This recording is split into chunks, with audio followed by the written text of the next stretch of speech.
Good morning, everyone. I hope you can hear me loud and clear. Let me know if you can in the comments. 1 minute. Okay. Today's learning. Good morning, everyone. Welcome. Hope you had a good Shabbos. Today's learning is dedicated in memory of Leah Bas Feivel, Sivia Bas Mordechai, Avram ben David Slavin, Shlomo ben Yisrael Morris, Eliezer ben Shmuel Teret, Eliezer Shalom ben Avram Shmuel Beres, Tzipora Feigela Bas Reuven Baruch, Shalom ben Eli Ali, Bena Bas Feivel, Fruma Shoshana Bas Yaakov Shmuel, as well as the Yotzai, Zisa Bas Yor, and Chana Bas Nachum. Shavua Tov, good vach. Welcome, everyone. And we are going to learn two Mishnayos today. We're going to do one part of one, and then we're going to skip to the second, okay? So we're in the third chapter, the 18th Mishnah, and it starts as follows. Hu haya omer? He used to say. Who is the he? So we've spoken before, whoever came before. So that's Rabbi Kiva. Rabbi Kiva used to say, Chaviv Adam shenivra b'tzelem. A person, beloved, is a person that was created b'tzelem, in the image, in God's image. Chebra yasera noidas lo shenivra b'tzelem. So it reflects a great love, a greater love. It was made known to him that he was created in God's image. And it says in the Pasuk, we're all familiar with the Pasuk, Ki b'tzelem Elokim asayis Adam, because the image of God, man was created. Chavim Yisrael shenikru bonim lamakom. So the Jewish people are particularly dear to the Almighty, and we are referred to as bonim lamakom, the sons or children of the place. Okay, so what exactly does this Mishnah tell us? It tells us of the fact that every single human being, on the one hand, is created in the image of God. Okay, that is the way that we see, or we should see, the world and every single human being that we see them. We are seeing somebody who's made in the image of God.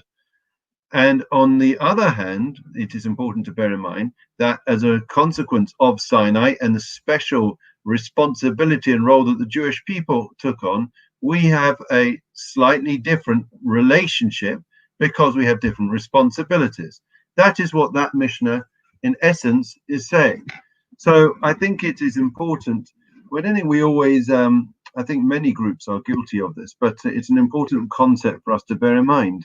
It doesn't matter who it is, how successful or unsuccessful, or what their position and status in society. Every person is made in the image of God. I remember the late Rebbetzin Dunner, who was my grandfather's first cousin. She was a great, very righteous lady, and she had a son who was really not well.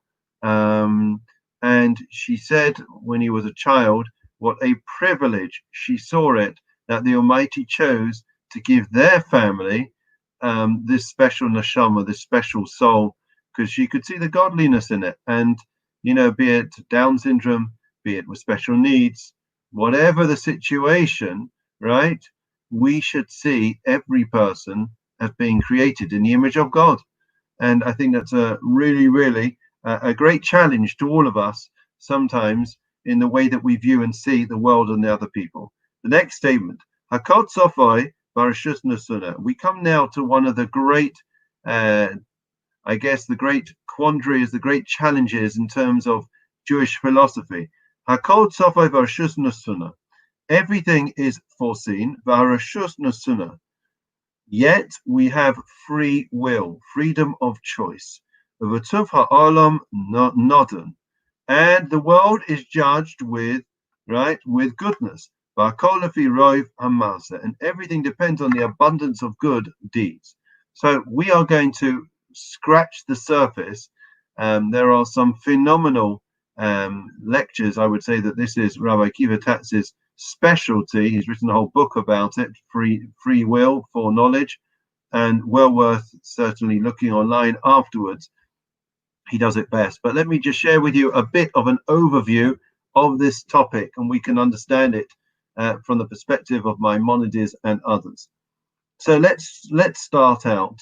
We've mentioned many times before that we have a purpose in being created. Okay, we are meant to get from point A to point, I don't know, B or to Z, whichever one you want, right? We're not meant to be the same day after day, and we're not meant to be like Groundhog Day, right? Every day is an opportunity for growth. What are we meant to do? So we are meant to perfect ourselves so that at the end of our lives, right, our true potential is brought out into this world.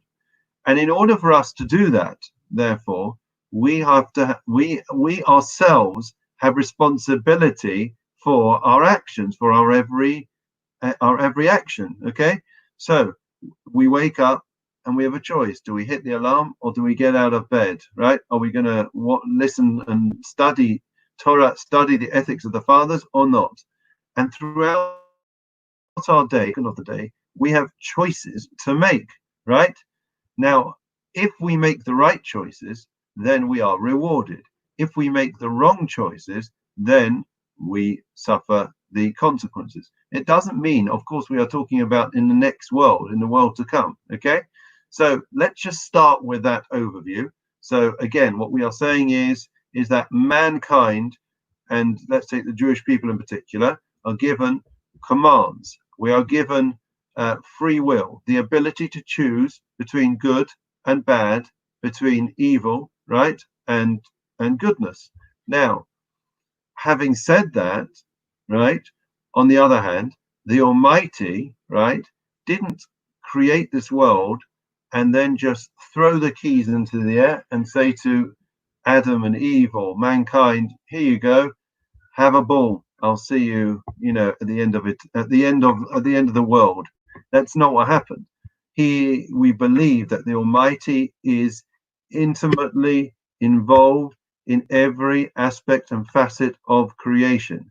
We say, Hamachadesh b'tuva b'chol yom tamid.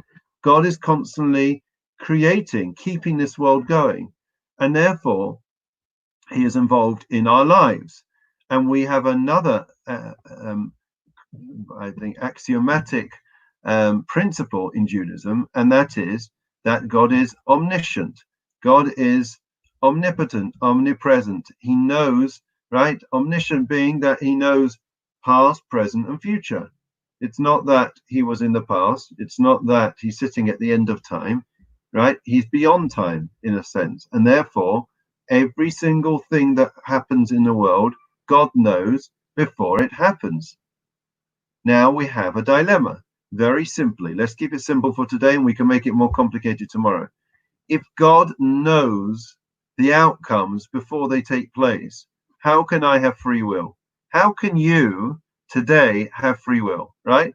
You have a choice today, right? And you're going to have a choice about the way what you do today, right? Are you going to speak nicely or not? Are you going to have the patience with your children, with your grandchildren, family, friends, whatever it is? Now, what's the point? Are we making decisions, or are we just robots and God actually has pre-programmed us? He knows what's going to happen. So if He knows what's really going to happen, right? Imagine you're going down a road, okay? And you come to a crossroad and you can go left or you can go right. Right. Now, if God knows that you're going to go left, do we actually really have option B to go right? Now, some of you may say, well, of course you do, because you could have chosen right. Just God knew you were going to go left, right? But God knowing is not the same as us knowing things, right? I may know things, but it doesn't influence them. But God knowing does influence it, right? So this is one of the great dilemmas for us to try and get our heads around. I'll give you, we've got a couple of minutes. So, the question is, does bad actually exist in the world? Well, we believe that there is such a thing as a Yetzer Tov and a Yetzer Hara. There is a good force, and there is a bad force inside each and every one of us. We all have choices. How can you have Adolf Eichmann put on trial, or any of the Nuremberg trials taking place, right, that took place, when we are saying that all the decisions are, are foreseen, right, and foretold by God? So therefore, why should they be culpable and responsible for their actions? It wasn't them doing it. Actually, God willed it and it happened. So there was, in night, Elie Wiesel discusses something that was very troubling. a number of things. But one of the things was a man that was being, I think, a couple of men that were being hung in this camp and for doing something wrong. And there was a young boy who was being hung. Okay, now, and they were all forced to watch it. And as they were being hung, of course, the boy being much lighter, he didn't die immediately, but he was slowly dying. Okay, and this went on for a long time, and it was agony for those to watch. And somebody walked by the place where they had to watch him being hung. One of the Jews, couldn't take it any longer. He says, "Where is God?" And somebody else replied, "He's up there being hung." In other words, that God is there at every stage and every twist and every turn. But at the same time, right, we have choices that we make. And as a consequence of the choices that we make, there are consequences of those choices, right? So this is something we are going to have to explore further, right, about this great dilemma that Maimonides speaks about, and others, but Maimonides in particular, that we don't believe that God stepped back from humanity, right? He's intimately involved, right? We speak about the concept of bashet, right? That, in other words, it's you marry, right, the person that you are that's meant for you, that's predetermined for you. So did you have a choice in who you married or not? Don't all answer me at once. I don't want to know. Okay, we'll deal with that in a marriage class. But being serious for one moment, the idea of us having free will is fundamental, right? But on the other hand, the idea that God, right, is running the world. In other words, what is it that this world is completely just out of control? It's spiraled out of control, and everyone can do whatever they want, and God's got nothing to do with it, right? Or is it that we've got, God forbid, an evil God, right? The evil is happening in front of our eyes, right? If God is running the world, if God knows what's going to happen before it happens, how can he allow it to happen? Is he a good God or bad God, right? So we want to come out with an understanding of this as best we can. I hope people are appreciating this. I don't know, but we'll try and do the best we can.